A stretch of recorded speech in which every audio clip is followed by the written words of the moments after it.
ایک دفعہ پھر صلوات پڑھ لیجیے. اللہم صلی علی محمد وآل محمد. اعوذ باللہ من الشیطان الرجیم. بسم اللہ الرحمن الرحیم. الحمد للہ الذی جعلنا من المتمسکین بولایت امیر المؤمنین امام علی ابن ابو طالب علیہ السلام. صلوات پڑھیں. اللہم صلی علی محمد وآل محمد. لعنت اللہ علی اعداء امیر المؤمنین. بے شمار. حضور صلی اللہ علیہ وآلہ وسلم کی ایک حدیث ہے، علی مع الحق و ایک دفعہ صلوات پڑھ لیجیے. اللہم صلی علی محمد وآل محمد. ٹھیک.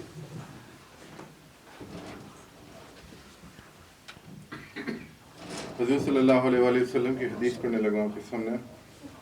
علی مع الحق والحق مع علی. علی حق کے ساتھ ہے اور حق علی کے ساتھ ہے. یدور الحق معہ حیث مدار. جدھر جدھر علی گردش کرتا ہے علی کے ساتھ حق ادھر ادھر گردش کرتا ہے. آئیے دیکھتے ہیں قرآن میں کہ حق ہے کیا، اور وہ کیا حق ہے جس کے اوپر اتنا زور دیا گیا ہے کہ حق کی پیروی کرو، حق کی پیروی کرو. اللہ پاک کا ارشاد ہے سورہ حج میں، ذالک بأن اللہ هو الحق وأنہ یحیی الموتى وأنہ علی کل شیء قدیر. یہ کہ اللہ حق ہے، وہی مردوں کو زندہ کرتا ہے اور ہر چیز پر قادر ہے، قدرت رکھتا ہے. اللہ حق ہے. رسول بھی حق ہے. وَيَرَى الَّذِينَ أُوتُوا الْعِلْمَ الَّذِي أُنزِلَ إِلَيْكَ مِن رَبِّكَ وَهُوَ الْحَقُّ. یہاں پر انزل الیک سے مراد حضور اور قرآن دونوں ہیں. سو اللہ بھی حق، رسول بھی حق. آگے قرآن کے متعلق اللہ ارشاد فرماتا ہے، اللہ الذی انزل الکتاب بالحق والمیزان. اللہ وہ ہے جس نے نازل کیا کتاب کو حق کے ساتھ اور میزان کو بھی. اب اللہ، رسول، قرآن، میزان. هو الذی ارسل رسولہ بالہدی والدین الحق. اللہ وہی ہے جس نے اپنے رسول کو ارسال کیا، بھیجا ہدایت کے ساتھ اور دین حق کے ساتھ. اب اللہ بھی حق ہے، رسول بھی حق، قرآن حق. آگے قیامت رہ گئی ہے. وَأَنَّ السَّاعَةَ لَا رَيْبَ فِيهَا وَأَنَّ اللَّهَ يُبْعَثُ مَن فِي الْقُبُورِ ذَلِكَ يَوْمُ الْحَقِّ.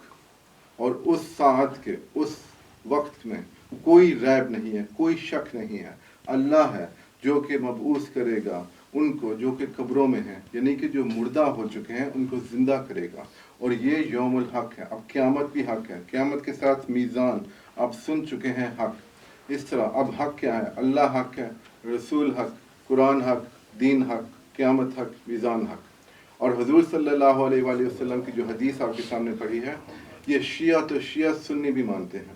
کم از کم 5 کتابیں ایسی ہیں جن کے حوالے میں آپ کو دے سکتا ہوں. میں نے کتابیں ان کی ضرورت نہیں مجھے پڑھنے کی، مجھے حوالے ملے ہیں. اور وہ ہے مسند احمد بن حنبل، مستدرک الحاکم، مناقب خوارزمی،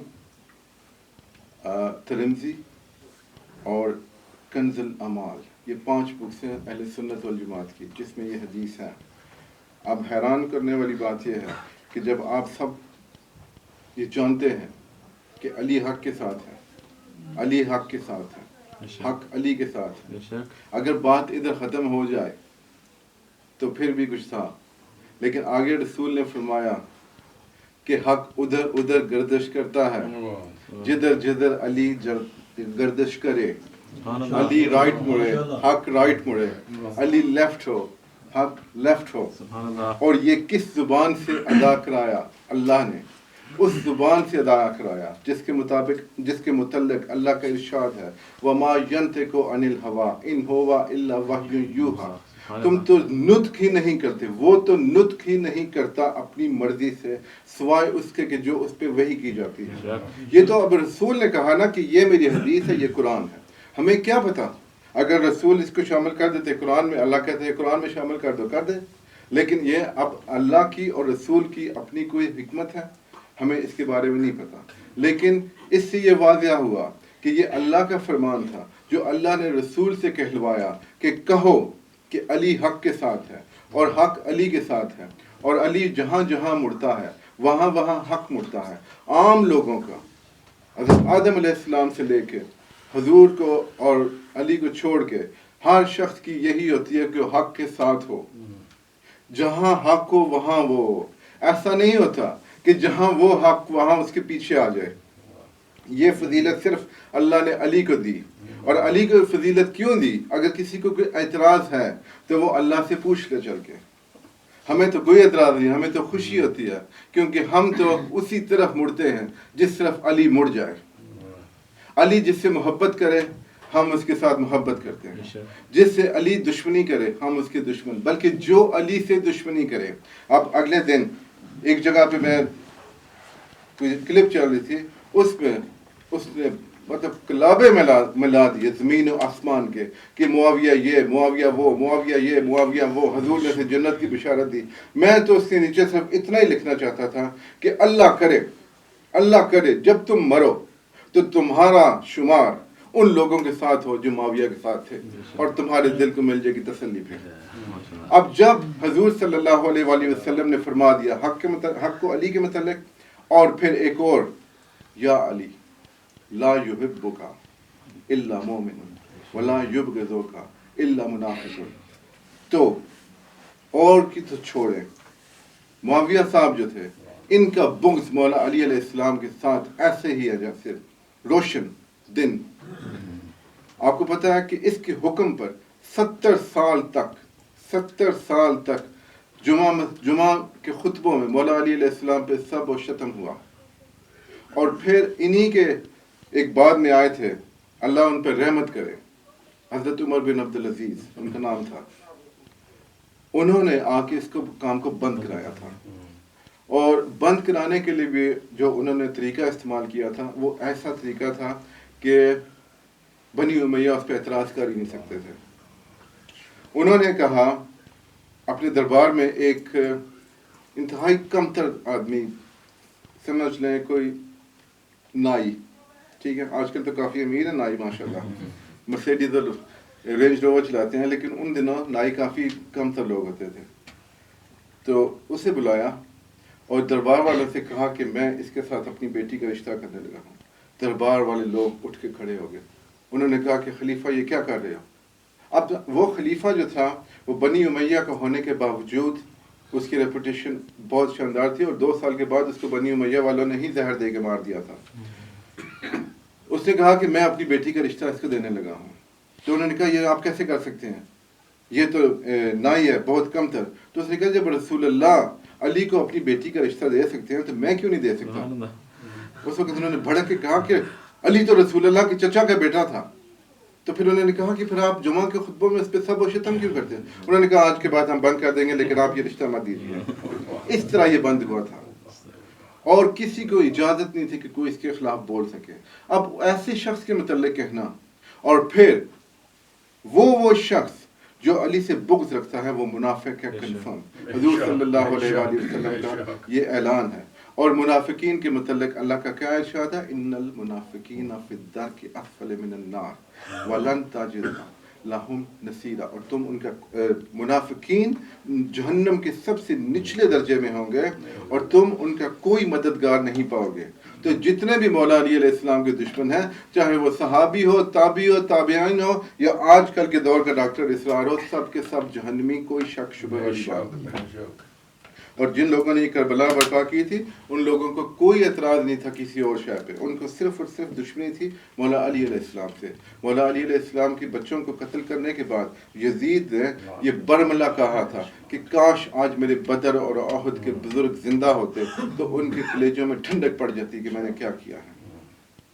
10 محرم کے بعد دوسرے دن بیویوں کو مقتل میں سے گزارا گیا اور ایک بیان کرنے کی اجازت دی گئی. صرف جس وقت امام حسین علیہ السلام کے پاس سے اونٹ گزرانا تو بیویوں نے اونٹ کے بیٹھنے کا انتظار نہیں کیا، اپنے آپ کو گرا دیا، اور گرے بھی کیسے؟ جیسے حضرت عباس علیہ السلام گھوڑے سے گر رہے تھے، کیونکہ ان کے بھی ہاتھ نہیں تھے عباس علیہ السلام کے، اور بیویوں کے ہاتھ تو تھے لیکن پس سے گردن بندھے ہوئے تھے، انہوں نے اپنے آپ کو گرا دیا۔ اور بی بی زینب صلوات اللہ علیہ نے فرمایا، مدینہ کی طرف منہ کر کے کہا کہ نانا آپ پر فرشتے صلوات بھیجتے ہیں، لیکن یہ آپ کا بیٹا حسین ہے جو آپ کے کندھوں پہ سواری کرتا تھا، آج دیکھیے یہ اپنے ہی خون میں، اس کا اپنا خون اس کا کفن اور غسل ہے۔ تو امام حسین علیہ السلام کی آواز آئی، بہن کیا تم وہی ہو جس کا پردہ سورج بھی کرتا تھا، اور آج تمہاری چادر کہاں ہے؟ تم بن چادر کے باہر ہو۔ اور پھر وہ ایک دردناک لمحہ تھا جب حضرت عباس علیہ السلام کے پاس سے گزرے نا، تو حضرت عباس علیہ السلام کی لاٹ سیدھی تھی، تمام بیبیوں نے وداع کیا۔